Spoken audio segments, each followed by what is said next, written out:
जी हाँ दोस्तों, best application को मिलेगा इनाम। मोदी जी की एक नई पहल है। इस पहल के बारे में पूरा जानेंगे। नमस्कार, मेरा नाम है गौरव चंद। द इनब यूट्यूब चैनल पे आपका स्वागत है।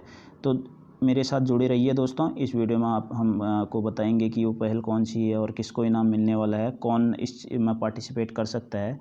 देखिए, ये है आत्मनिर्भर भारत ऐप इनोवेशन चैलेंज, जो कि मोदी जी ने हाल ही में लॉन्च किया है। इस बारे में पूरा जानेंगे, इसमें क्या है और क्यों इसको लॉन्च किया गया है और इसके क्या इम्पैक्ट्स हमारे देश में देखने को मिलेंगे।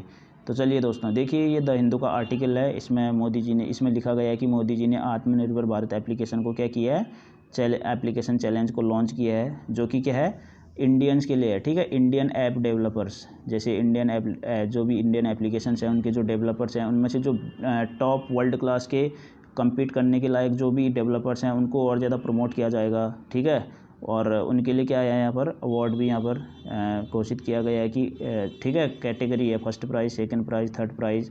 तो ये अवार्ड 2 लाख से लेके 20 लाख तक यहाँ पर फिक्स किए गए हैं। ठीक है दोस्तों, तो चलिए जानते हैं इसके बारे में, आत्मनिर्भर भारत एप्लीकेशन इनोवेशन चैलेंज। तो देखिए दोस्तों, जो आत्मनिर्भर वर्ड है, इसको आपने अभी हाल ही में बहुत ज़्यादा सुना होगा, क्योंकि आपको पता है कि चाइना का जो हमारे इंडियन बॉर्डर्स पे इंक्रोचमेंट देखने को मिल रहा है। ठीक है, चाहे वो गलवान वैली हो या फिर ठीक है पैंगोंग सो लेक हो या सिक्किम का एरिया हो, कहीं ना कहीं चाइना यहाँ पर से दबाव बनाने की कोशिश कर रहा है। और हाल ही में इसको चलते ही इंडियन गवर्नमेंट ने क्या किया है, चाइनीज़ 59 एप्लीकेशन को यहाँ पर बैन कर दिया है इंडिया में, जिनमें से टिकटॉक भी शामिल है। ठीक है, तो अब इसी मुद्दे को आगे बढ़ाते हुए ये मोदी जी की एक यहाँ पर पहल बोल सकते हैं, जो कि मेक इन इंडिया से भी कहीं ना कहीं जुड़ी है, डिजिटल इंडिया से भी जुड़ी है। ठीक है, तो इंडिया में इसके फ़ायदे बहुत सारे हैं, आगे बताएंगे। और देखिए, तो ये जो चैलेंज है, ये किस मिनिस्ट्री ने इसको इनिशिएट किया है, किसने शुरू किया है, ये किया है ministry of electronics and information technology ने। ठीक है, किसके साथ पार्टनरशिप करके किया दोस्तों, वो है नीति आयोग की अटल इनोवेशन मिशन, एम करके यहाँ पर अटल इनोवेशन मिशन, इसके साथ हिस्सेदारी है ministry of electronics and information technology. तो इसने इसको इनिशिएट किया है। ठीक है, अब देखिए आगे बढ़ते हैं। देखिए मोदी जी ने ट्विटर हैंडल पे क्या लिखा है, ये लिखा है कि आज के टाइम पे, ठीक है, जो टेक्नोलॉजिकल और स्टार्टअप कंपनीज़ हैं या कम्युनिटी है, उनके बीच में काफ़ी ज़्यादा एंथुजियाज़म देखने को मिल रहा है। ठीक है, जो कि वर्ल्ड क्लास लेवल पे काफ़ी अच्छा परफॉर्म कर सकती है। तो उसी प्रतिभा को पहचानने के लिए यहाँ पर ये एक इनोवेशन ऐप चैलेंज यहाँ पर लॉन्च किया गया है दोस्तों। इसके बीच में से छांटा जाएगा जो भी हमारे देश के उन्नत ऐप डेवलपर हैं उनको। ठीक है, यहाँ पर चूज किया जाएगा और उनको अवार्ड दिया जाएगा। तो इससे क्या होगा, इंडिया को एक बेस्ट यहाँ पर वन ऑफ द बेस्ट जो भी डेवलपर हैं वो मिल पाएंगे, और हमारी बहुत सारी सेक्टर्स पे डेवलपमेंट होने के चांसेस हैं। ठीक है, तो देखिए इसको government of India, ministry of electronic and information technology के साथ साथ, ठीक है, यहाँ पर एम टू इनोवेट, एम का फुल फॉर्म मैंने अभी आपको बताया था, तो इन दोनों ने इसको लॉन्च किया है। तो चलिए आगे बढ़ते हैं। देखिए अब इसका ऑब्जेक्टिव क्या है, ऑब्जेक्टिव मतलब इसका मिशन क्या है। ठीक है, इस एप्लीकेशन चैलेंज को लॉन्च करने का क्या मिशन हो सकता है, तो मैंने आपको बताया इसका मिशन है explore to technological and startup community. ठीक है, टेक्नोलॉजिकल और जो स्टार्टअप कम्युनिटीज़ हैं उनके बीच में एक्सप्लोर करना, किसी चीज़ को ढूंढना, मतलब उनकी प्रतिभा को ढूंढना। ठीक है, और ये किसके लिए एलिजिबल, इसमें कौन एलिजिबल है, कौन इसमें पार्टिसिपेट कर सकते हैं, जो भी इंडियन ऐप डेवलपर हैं। ठीक है, ये अदर कंट्रीज़ के लिए नहीं है, सिर्फ और सिर्फ हमारे भारतवासी इसको पार्टिसिपेट कर सकते हैं इसमें, जो कि परफॉर्म कर सकते हैं, जिनको लगता है कि उनका जो एप्लीकेशन है वो वर्ल्ड क्लास लेवल पे परफॉर्म कर सकता है। तो उनके बीच की प्रतिभा को ढूंढने के लिए ये एप्लीकेशन चैलेंज लॉन्च किया गया है। अब देखिए इसमें ये दो फेजेस या 2 ट्रैक्स बोल सकते हैं इसको, 2 ट्रैक्स पे होगा। जो अभी फर्स्ट ट्रैक चल रहा है, इसका डेट अभी 4 जुलाई से चल रहा है दोस्तों, 4 से 18 जुलाई तक है इसमें रजिस्ट्रेशन की डेट, और ये लगभग 1 महीने तक चलेगा। इसमें पार्टिसिपेट कर सकता है जो भी इंडियन ऐप डेवलपर जो भी है। ठीक है, और इस ट्रैक में 8 कैटेगरीज़ यहाँ पर फिक्स की गई है। अभी मैं आपको बताऊंगा वो 8 कैटेगरीज़ कौन कौन सी हैं। देखिए फर्स्ट है एंटरटेनमेंट। ठीक है, एंटरटेनमेंट के मामले में अगर कोई एप्लीकेशन डेवलपर है तो अगर वो करता है तो ठीक है, उसका वो यहाँ पर पार्टिसिपेट कर सकता है इस कैंपेन में या फिर इस चैलेंज में। दूसरा है health and wellness. Third one is business including agritech. ठीक है, एग्रीटेक और फिनटेक। ठीक है, एग्रीटेक क्या होता है, एग्रीकल्चर के उसमें जो भी टेक्नोलॉजी हम यूज़ करते हैं, ठीक है, उसको एग्रीटेक। और फिनटेक मतलब जो भी फाइनेंशियल प्रोग्राम्स हैं हमारे, उनको इम्प्रूव करने के लिए जो टेक्नोलॉजी यहाँ पर यूज की जाती है उसको बोलते हैं फिनटेक। तो ऐसे कोई से भी एप्लीकेशन, ठीक है, जो फाइनेंशियल प्रोग्राम्स में यूज होते हैं या फिर जो एग्रीकल्चरल प्रोग्राम्स में यूज होते हैं, ठीक है, उनके लिए कोई अगर एप्लीकेशन बनाई है, या फिर सोशल नेटवर्किंग हो चाहे, या फिर office productivity and work from home हो। वर्क फ्रॉम होम का एक अच्छा जीता जागता उदाहरण आपने अभी कोविड-19 में देखा है दोस्तों। इससे ज़्यादा और अच्छा एग्जांपल आपके सामने क्या हो सकता है, देखिए कोविड-19 में क्या हुआ था। अभी सोशल डिस्टेंसिंग हुई थी, बहुत सारे ऑफिसेज बंद हो गए थे, फिजिकली कांटेक्ट बंद हो गए थे। तो ऐसे में क्या हुआ था, डिजिटलाइजेशन काफ़ी यहाँ पर देखने को मिला। लोग घरों से काम कर रहे हैं, ऑफिस नहीं जा रहे हैं, लेकिन ऑफिस का काम घर से हो रहा है। तो यहाँ पर एक अल्टरनेटिव मिल जाता है, तो कहीं ना कहीं इससे हमको एक बेनिफिट है। ठीक है, और ई लर्निंग वाला हो या फिर न्यूज़ का हो, और लास्ट वन है गेम्स का हो। तो यहाँ पर entertainment, health and wellness, business including agritech and fintech, social networking, office productivity and work from home, e learning, news and last one is games. Games में भी अगर कोई एप्लीकेशन है तो उससे क्या होगा, किसी रूरल एरियाज़ में या फिर सिटीज़ में तो चलो पता चल जाता है लोगों को। अगर रूरल एरियाज़ में गेम्स के लिए कोई पहल या अवेयरनेस जारी करनी है, ठीक है, तो उसके बारे में ये काफ़ी बेनिफिशियल है। और ठीक है, अभी देखिए, अब इसमें क्या होगा, identification of existing app which has potential to become world wide. ठीक है, ये मैं आपको बता चुका हूँ। और कैश रिवॉर्ड होगा और इंसेंटिव्स इसमें देखने को मिलेंगे।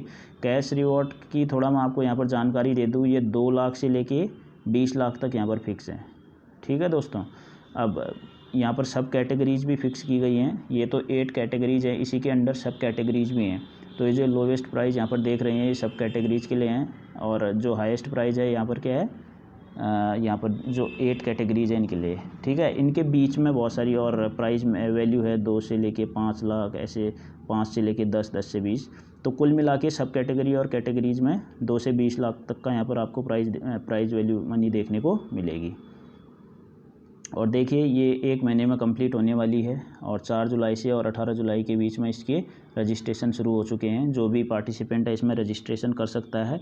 और ठीक है, यहाँ पर माई गवर्नमेंट पोर्टल में, ठीक है, innovate.mygovernment.in में यहाँ पर आपको लॉगिन करना होगा, यहाँ पर विजिट करना होगा। उसके बाद यहाँ पर आप अपना रजिस्ट्रेशन कर सकते हैं। ये तो रही ट्रैक फर्स्ट की बात। अब ट्रैक 2 की बात करें तो इसमें क्या है, ट्रैक 2 की बात अगर हम करेंगे तो ट्रैक 2 में भी ज़्यादा कुछ नहीं है दोस्तों। इसमें भी आप देख रहे होंगे कि इसमें भी न्यू स्टार्टअप को लेंगे, और एंटरप्रेन्योर और कंपनीज और किसी के इंडिविजुअल आइडियाज़ को डिस्कस कर सकते हैं। ठीक है, और ज़्यादा इफेक्टिव बनाने के लिए। और ट्रैक 2 क्या है, ये थोड़ा ज़्यादा लंबे समय तक चलेगी। ठीक है, यहाँ पर बड़े बड़े स्टार्टअप्स और एंटरप्रेन्योर्स और जो भी कंपनीज़ हैं उनको लिया जाएगा, और ये थोड़ा लंबे समय तक चल सकता है।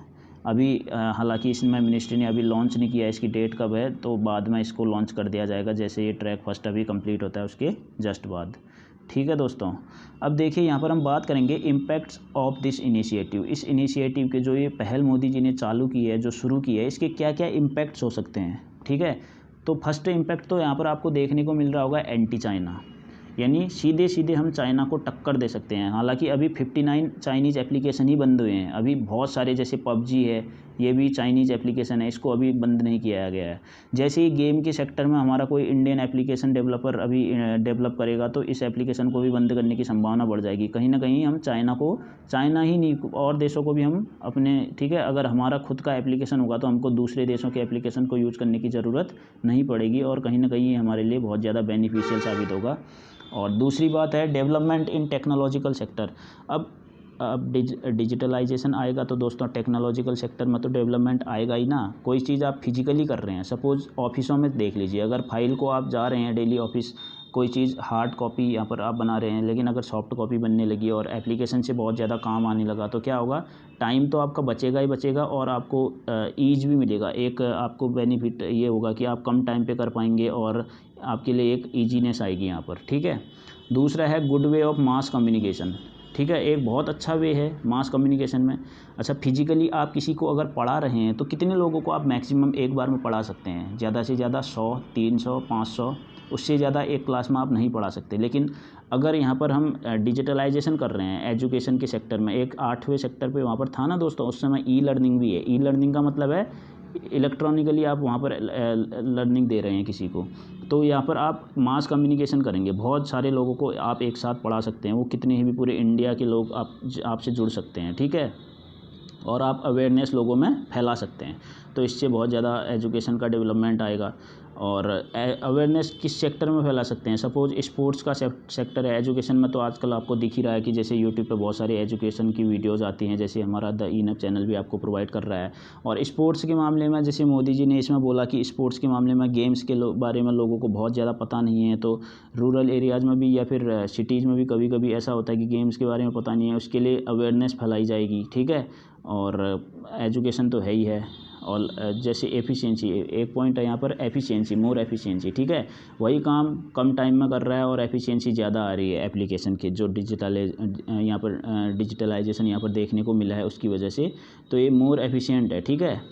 और अभी अब मैंने पीछे एग्जांपल दिया था आपको कोविड-19 का, ऐसी सिचुएशन में यहाँ पर डिजिटलाइजेशन ही काम आएगा दोस्तों, ठीक है। यहाँ पर टेक्नोलॉजी काम आएगी, यहाँ पर फिजिकल कांटेक्ट आप नहीं कर सकते, तो आपके पास एक अल्टरनेटिव होना बहुत ज़रूरी है।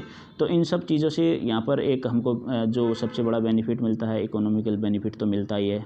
पहली बात तो आप फिजिकली काम कर रहे हैं तो उस चीज़ में आपको ज़्यादा खर्चा करना पड़ेगा। सपोज़ आप एग्रीकल्चर के सेक्टर में कोई काम कर रहे हैं, ठीक है, आप किसी काम को अगर किसी इंस्ट्रूमेंट या फिर इक्विपमेंट की वजह से करेंगे तो उसमें आपकी एफिशिएंसी और टाइम दोनों बचेगा और कॉस्ट भी आपकी कम लगेगी, ठीक है। एक तो वहाँ से आपका कॉस्ट डिडक्शन हो जाएगा, यानी पैसा बचेगा।